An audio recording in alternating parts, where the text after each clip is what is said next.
mag-grocery kami. So, para hindi kami mahirapan magbuhat, naisipan namin gagawin sa stroller.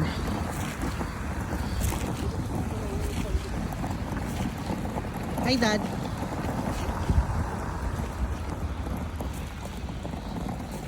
Kaya? Mga OFW. Lakad. Someday magkakakotse rin tayo dito. Hindi pwede wala tayong kotse dito.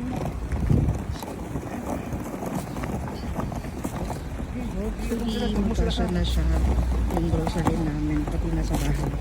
Hanggang sa payday namin. Thankful na lang din kasi yung aming workplace is it is walking distance lang sa bahay namin.